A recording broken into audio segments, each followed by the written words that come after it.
जय हिंद साथियों, स्वागत है आप सभी का हमारे YouTube चैनल कॉन्सेप्ट क्लासेस पर। और जो आज का हमारा टॉपिक है जिसका हम आज कंप्लीटली एनालाइज करेंगे, विश्लेषण करेंगे, वो है पाकिस्तान में फिर से तोड़ी गई महाराजा रणजीत सिंह की प्रतिमा।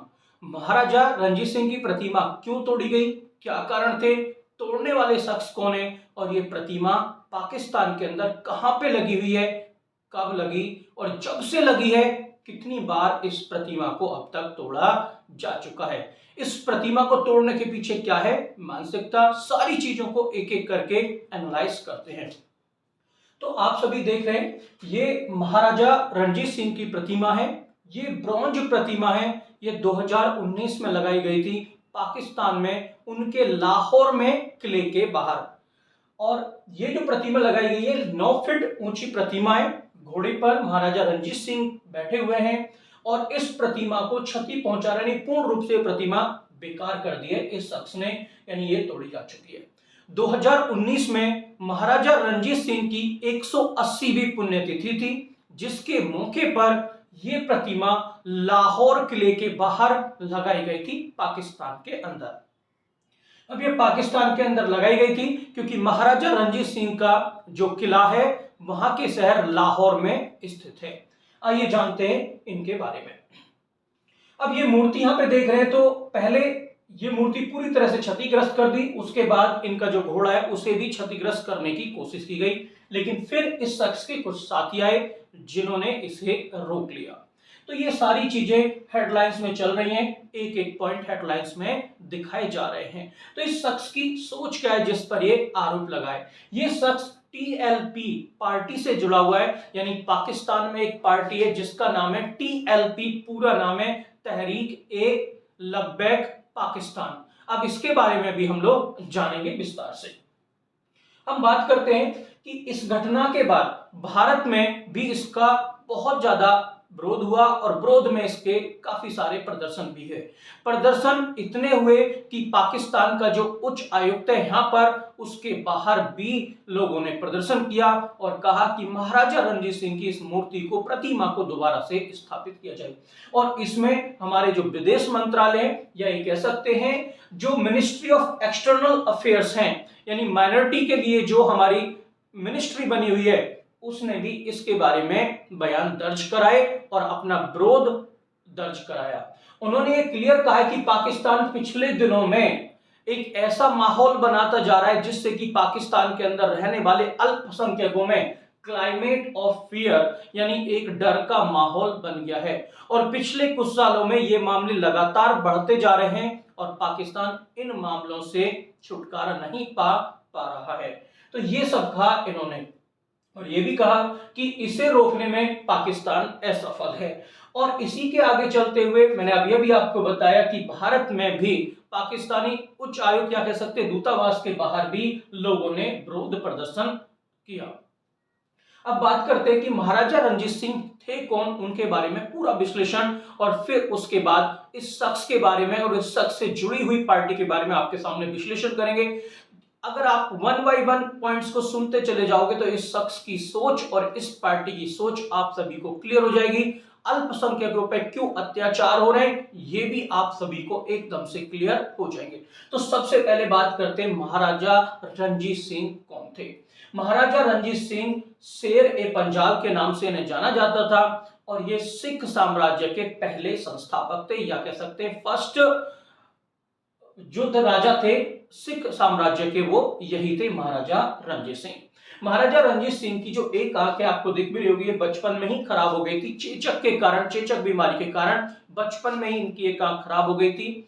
तो इनका एक डायलॉग बहुत मशहूर है कि ईश्वर ने मेरी एक आंख ले ली है, मेरे पास एक आंख बची है और एक आंख से मैं सभी को एक समान देखता हूं, यानी मेरे लिए सिख, हिंदू, मुस्लिम, ईसाई सब भाई भाई हैं, उनमें कोई अंतर नहीं है। और इनके शासनकाल में देखा भी गया था कि इनकी सेना में सिख भी थे और इनकी सेना में विदेशी भी थे, इनकी सेना में हिंदू भी थे, इनकी सेना में मुस्लिम भी थे, सब समान थे।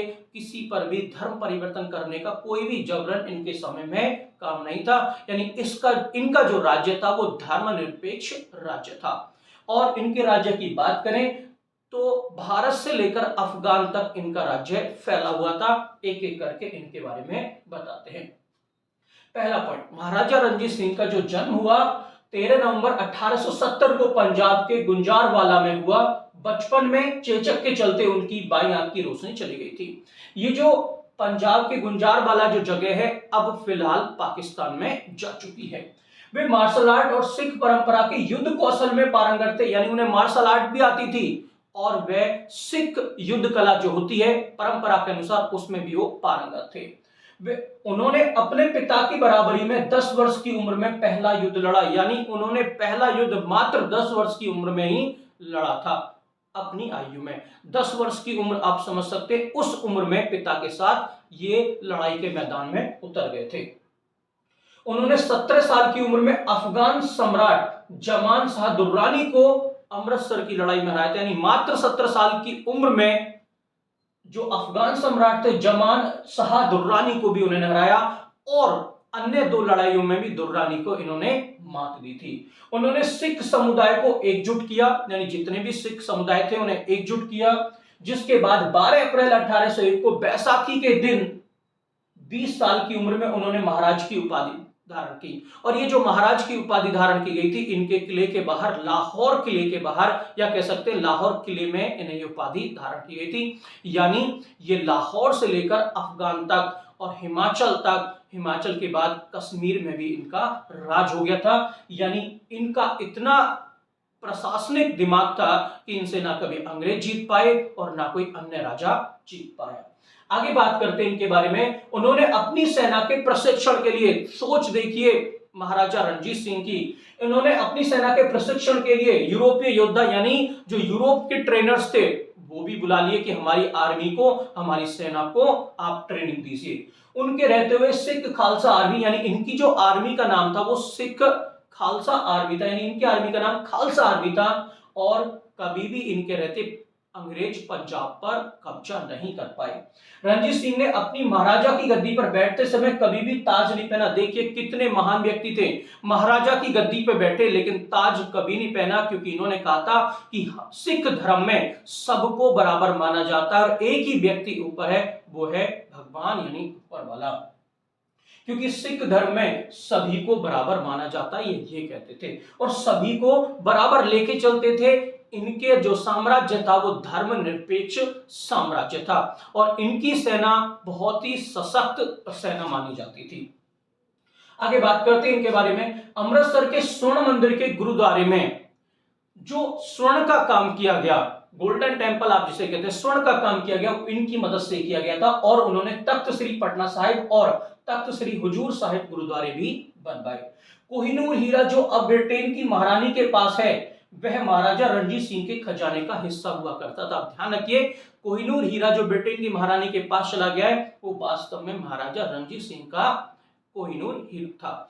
इनका जो राज्य था मैं आपको बताता हूं एक पिक से, यानी एक चित्र से आपको दिखा देता हूं। इस फोटो में आप देखिए महाराजा रणजीत सिंह है और इनका ये शासन फैला हुआ है कश्मीर, हिमाचल, पाकिस्तान का इधर जो पंजाब है वो भी, और भारत का पंजाब, सभी में इनका राज्य था। और इनकी जो सीमा है राज्य की वो अफगान से भी लगती थी। अब आप सोचिए कि इनका कितना बड़ा राज्य होगा, कितने महान शासक थे महाराजा रणजीत सिंह।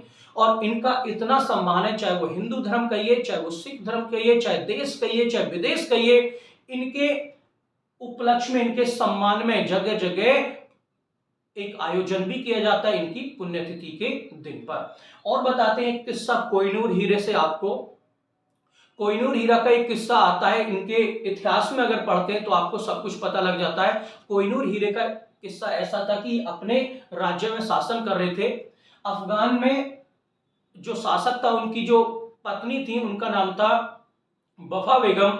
वो इनके पास आई और इन्होंने कहा कि जो मेरा पति है उसे आप छुड़ा लीजिए। इन्होंने पूछा तुम्हारा पति कहां पे फंसा हुआ है, तो इन्होंने कहा जो कश्मीर के शासक है अता मोहम्मद, उन्होंने उसे कैद किया हुआ है और उस अगर आप उन्हें छुड़ा लेते हो तो मैं आपको कोहिनूर हीरा दूंगी। तो इन्होंने इनकी बात मानी और जब ये अता मोहम्मद की तरफ लड़ाई करने के लिए चले तो इनका नाम सुनते ही अता मोहम्मद गद्दी छोड़कर भाग गया, यानी कश्मीर छोड़कर भाग गया। इतना खौफ था इनके दुश्मनों में महाराजा रणजीत सिंह का। तो जब ये वहां पे गए तो उसे कैद से छुड़ाया, और जब कोहिनूर हीरे की बात आई तो इस महिला ने, वफा बेगम ने इन्हें एक नकली हीरा दे दिया, कोहिनूर हीरा कहकर। जब इन्हें अपने राज्य में आए, राज्य में आके जौहरियों से चेक करवाया, चेक करवाने के बाद पता लगा ये तो नकली हीरा है, ये आग बबूला हो गए और फिर उसके पास गए। दबाव देने के बाद वो कोहिनूर हीरा इनके पास आया और इनके खजाने की शान हुआ करता था। अब बात करते हैं कि इतने महान व्यक्ति हैं, सभी धर्मों को साथ लेके चलते थे, धर्मनिरपेक्ष राज्य की स्थापना की थी महाराजा रणजीत सिंह ने, तो फिर इनकी प्रतिमा को कौन तोड़ रहा है? क्योंकि सभी धर्मों में इनका सम्मान होना चाहिए। तो अब मैं आपको बताता हूं एक एक पॉइंट विस्तार से। आइए, ये जो फोटो में दो व्यक्ति दिख रहे हैं आपको, यहीं से आपको पता चलेगा, यहीं से टर्निंग पॉइंट पता लगेगा एक एक पॉइंट का। इनका नाम है खादिम हुसैन रिजवी और इनके जो बेटे हैं उनका नाम है साद हुसैन रिजवी। अब ये जो खादिम हुसैन रिजवी हैं, ये पाकिस्तान में धार्मिक विभाग में सरकारी नौकरी करते थे। ये जो खादिम हुसैन रिजवी हैं, ये सुन्नी एक शाखा होती है मुसलमानों में, सुन्नी बरेलवी जो एक सोच है, जो एक विचारधारा है, उसके ये प्रचारक हैं, उसी को ये मानते हैं और यह धार्मिक कट्टरवाद पर जोर देते हैं और इनका मानना यह है कि शरिया कानून लागू किया जाए पाकिस्तान में भी। हाल ही में पाकिस्तान का ये सिरदर्द बने हुए थे, ये भी आप सभी को खबरों के द्वारा पता रहता होगा। अब इनकी एक मैं घटना बताता हूं कि इन्होंने क्या काम किया जिससे कि पाकिस्तान की पूरे अंतरराष्ट्रीय स्तर पर बहुत ही थू-थू हुई थी। एक ईसाई महिला थी जिनका नाम था आसिया बीबी। आसिया बीबी ईसाई महिला थी, उन्होंने एक मुस्लिम महिला के ग्लास में पानी पी लिया था। तो ये खबर जब फैली तो खादिम हुसैन रिजवी ने उनका विरोध किया और उन्हें कहा कि ये ईस निंदा है और इस निंदा के आरोप में आसिया बीबी को जेल होनी चाहिए और फांसी तक होनी चाहिए। इन्होंने इसके लिए इतना प्रदर्शन किया कि पूरे पाकिस्तान में एक माहौल खड़ा हो गया, जो कि आसिया बीबी को जेल पहुंचाने के समर्थन में लगातार जगह जगह प्रदर्शन होने शुरू हो गए। जब लगातार जगह जगह प्रदर्शन होने शुरू हो गए तो ये खबर अंतरराष्ट्रीय स्तर पर पहुंच गई और जितने भी ये अंतरराष्ट्रीय स्तर पर देश हैं, ईसाई देश कह लीजिए या जो मानवता को बढ़ावा देने वाले देश हैं, वो पाकिस्तान से नाराज होना शुरू हो गए। एक तरफ पाकिस्तान पर अंतरराष्ट्रीय स्तर का दबाव आने लगा, दूसरी तरफ उसके खुद के घर में लोग प्रदर्शन करने लगे उसकी सरकार के खिलाफ। इसी तरह से पाकिस्तान में एक वर्ग और आया जो आसिया बीबी के साथ खड़ा हुआ था, जो वो चाहता था कि आसिया बीबी जेल ना जाए। अब पाकिस्तान में दो धड़े बन चुके थे, एक धड़ा चाहता था कि आसिया बीबी जेल जाए और दूसरा धड़ा जाता था कि आसिया बीबी जेल ना जाए। उस धड़े में से वो था जो कि ये समर्थन कर रहा था कि आसिया बीबी जेल जाए। ये खादिम हुसैन रिजवी इस जो एक आंदोलन चल रहा था आसिया बीबी के खिलाफ, उसे बढ़ावा दे रहे थे और लगातार बयानबाजी कर रहे थे देश की सरकार के खिलाफ। अब ये लगातार इस तरह से करते जा रहे थे तो इसमें एक टर्निंग पॉइंट आया। वो टर्निंग पॉइंट क्या है मैं आपको बताता हूं। ये डॉन न्यूज़पेपर का एक पेज है जिसमें ये खबर छपी थी। सलमान तासीर है ये। सलमान तासीर उस समय पंजाब के गवर्नर हुआ करते थे। सलमान तासीर पंजाब के गवर्नर हुआ करते थे और उनके बॉडीगार्ड थे मुमताज कादरी। जब ये माहौल चल रहा था तो ये सलमान जो तासीर हैं पंजाब के गवर्नर, ये उस धड़े के प्रमुख थे या कह सकते उस आंदोलन के प्रमुख थे जो ये चाहता था कि ईसाई महिला आसिया बीबी जेल ना जाए। और दूसरा धड़ा कौन सा था? अभी अभी मैंने बताया, खादिम हुसैन रिजवी का जो ये आंदोलन कर रहा था पूरे पाकिस्तान में कि आसिया बीबी जेल जाए।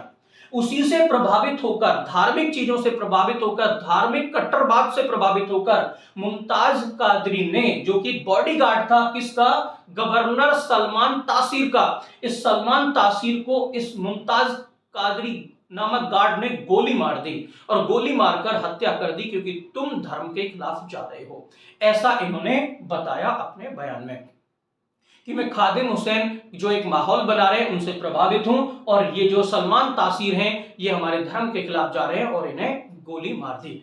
अब जब ये जेल गए तो खादिम हुसैन रिजवी को एक मुद्दा मिल गया और उन्होंने मुमताज कादरी के समर्थन में पूरा मोर्चा खोल दिया पूरे पाकिस्तान में। और इसी मुद्दे को लेकर अपनी पार्टी बना दी जिसका नाम था तहरीक-ए-लब्बैक पाकिस्तान। तो अब आप समझ गए होंगे इनकी पार्टी कैसे बनी।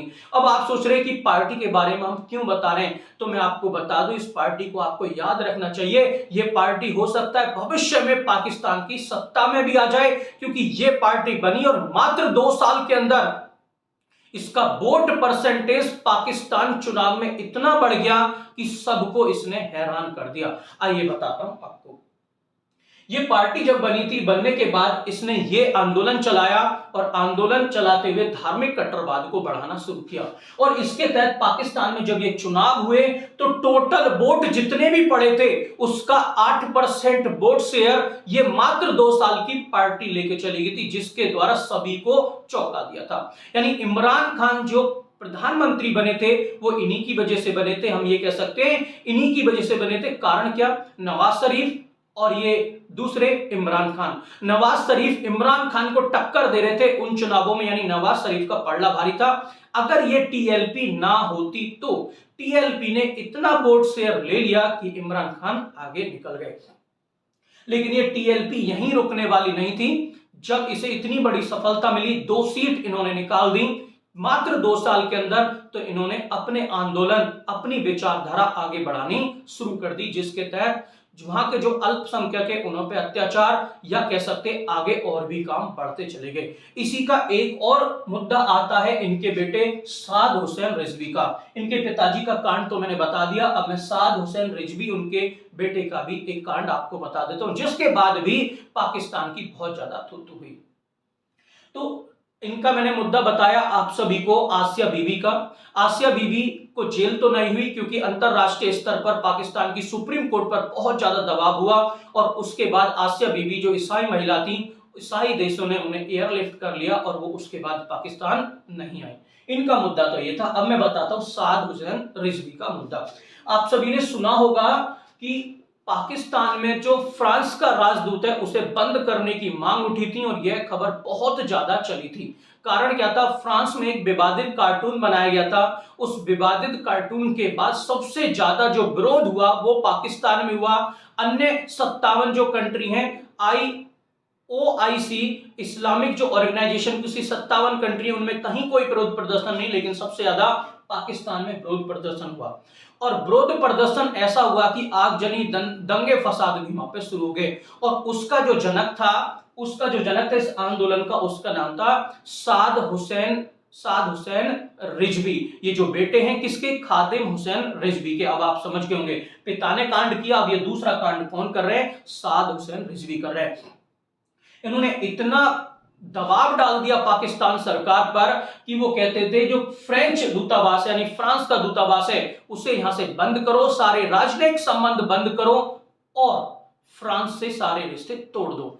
अब सरकार इतनी दबाव में आई कि उन्होंने इनकी बात मान ली और कहा कि अगले साल यानी 2021 में हम यही काम करेंगे, फ्रांस से सारे रिश्ते तोड़ देंगे और उनका दूतावास भी अपने यहां पर बंद कर देंगे। इनका कहना मान लिया। अब एक घटनाक्रम और जुड़ा साद रिजवी के नाम। साद रिजवी किसी आंदोलन के तहत उन्होंने देश के खिलाफ बोला या देश की सरकार के खिलाफ बोला, पाकिस्तान सरकार के खिलाफ और आर्मी के खिलाफ भी बोला।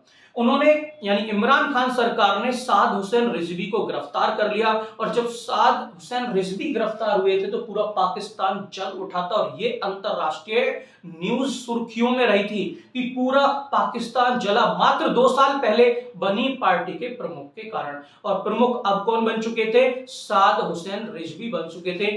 खादिम हुसैन रिजवी की 2020 में तबीयत खराब होने के कारण मृत्यु हुई थी। अब टीएलपी के जो प्रमुख है वो हैं साद हुसैन रिजवी। मात्र इनकी उम्र जो है 27 साल है और पाकिस्तान में इनकी जो प्रसिद्धि है या कह सकते ख्याति है वो बहुत बड़े स्तर पर फैली हुई है और हो सकता है कि अब भविष्य में पाकिस्तान में यही पार्टी सत्ता में आ जाए।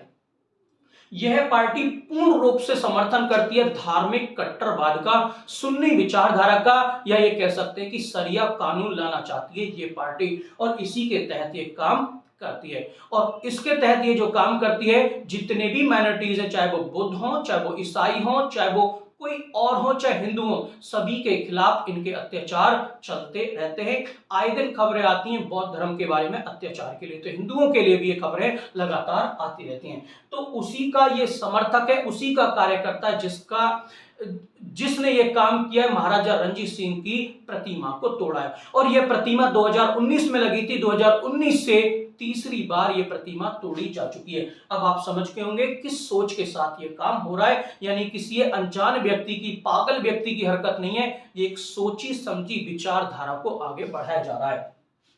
ये भी विचलित करने वाली तस्वीरें खूब आपको दिखाई देती हैं, पाकिस्तान से अंतरराष्ट्रीय न्यूज में खूब चलती हैं। कई बार मंदिरों को तोड़ा जाता है, कई बार वहां पर ईसाइयों के पूजा स्थल को तोड़ा जाता है, बौद्धों के पूजा स्थल को तोड़ा जाता है, यानी जो अन्य माइनॉरिटी में है, यानी हिंदू वहां पे माइनॉरिटी में, सिख वहां पे माइनॉरिटी में, और अन्य जो है वहां पे धर्म वो माइनॉरिटी में है। तो माइनॉरिटीज जितने भी हैं, अल्पसंख्यक जितने भी हैं, उन्हें बहुत परेशान और अत्याचार किया जाता है। पाकिस्तान की तस्वीरें दर्शाती रहती हैं इन चीजों को। तो ये सारी चीजें मैंने आप सभी को बताई। उसका एक और प्रमाण है कि पाकिस्तान में जो हिंदू हैं वो ह्यूमन राइट्स की मांग करते रहते हैं, लगातार प्रदर्शन करते रहते हैं हिंदू वहां पर, क्योंकि उन्हें जबरन धर्म बदला जाता है या उनके खिलाफ अत्याचार चलते रहते हैं। तो ये सारा मामला है पाकिस्तान का, क्यों महाराजा रणजीत सिंह की मूर्ति बार बार तोड़ी जा रही है, ये भी आप सभी को मैंने एनालाइज करके, विश्लेषण करके बताया। कैसा लगा आप सभी को हमारा विश्लेषण यानी एनालिसिस? पाकिस्तान में महाराजा रणजीत सिंह की जो प्रतिमा है क्यों तोड़ी जा रही है, उसके बारे में मैंने आप सभी को दिया। जैसा भी आप सभी को लगा हो, हमें इस रिव्यू का कमेंट करके बताइए कैसा आप सभी को लगा। आज के लिए इतना ही। Thank you so much. जय हिंद।